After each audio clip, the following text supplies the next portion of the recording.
ব্র্যান্ডের এই ডিজাইনার ড্রেসটাকে আমি ফাইনালি রিক্রিয়েট করেই ফেললাম। এই ড্রেসটার শোরুম প্রাইস ছিল 3850 টাকা, আর আমার এই ড্রেসটা রিক্রিয়েট করতে কত খরচ হয়েছে তা জানতে হলে অবশ্যই আপনাকে পুরো ভিডিওর সাথে থাকতে হবে। সো হ্যালো এভরিওয়ান, আসসালামু আলাইকুম। কি অবস্থা সবার, কেমন আছেন? এই ড্রেসটা মেকিং এর সময় গলার ইয়োগটা বসাতে আমার অনেক বেশি প্যারা খেতে হয়েছে। প্রথমে তো আমি এটা সেলাই মেশিনে সেলাই করে বসানোর ট্রাই করছিলাম, কিন্তু ইয়োগে যে পুঁতির কাজগুলো ছিল সেগুলো ভেঙে যাচ্ছিল, এই জন্য আমি পরে হাতে এটা সেলাই করে বসিয়েছি। আর এই ইয়োগটা হাতে সেলাই করে বসাতে আমার অনেকটা সময় লেগে গিয়েছিল।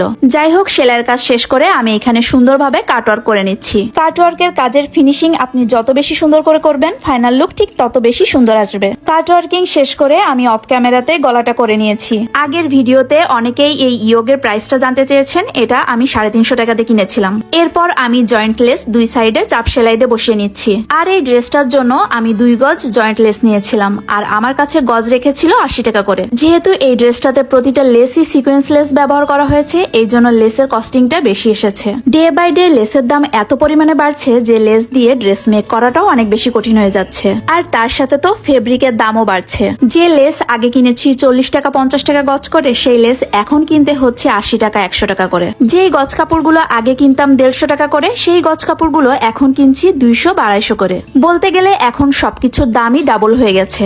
আমি এই ড্রেসটা মেকিং এর জন্য সামু সিল্কের এই ফেব্রিকটা চয়েস করেছিলাম, আর আমি এইখানে 3.5 গজ কাপড় নিয়েছিলাম, আর আমার কাছে এই কাপড়ের গজ রেখেছিল 250 টাকা করে। এখানে আমার ড্রেসটার সামনের পার্ট ডিজাইন করা একদমই কমপ্লিট। এখন আমি হাতাটা ডিজাইন করে নিব।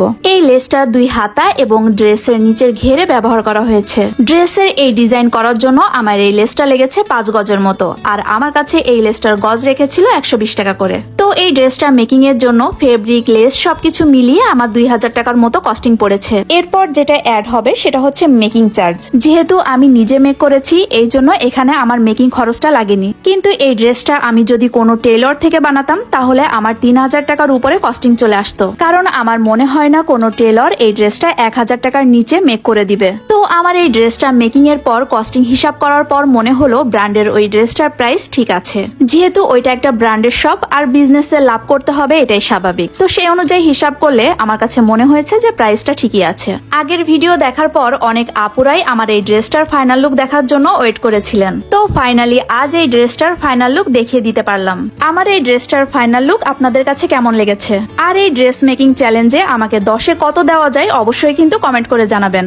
আমার কাছে তো এই কালারের সাথে হোয়াইট কালারের লেস অনেক বেশি ভালো লাগছে, আর আপনাদের কাছে এই কালারটা কেমন লেগেছে সেটাও কিন্তু জানাতে ভুলবেন না। আজকের মতো আমি এখানেই বিদায় নিচ্ছি। দেখা হবে নেক্সট ভিডিওতে। ততক্ষণ পর্যন্ত সবাই ভালো থাকবেন, সুস্থ থাকবেন। আল্লাহ হাফেজ, আসসালামু আলাইকুম।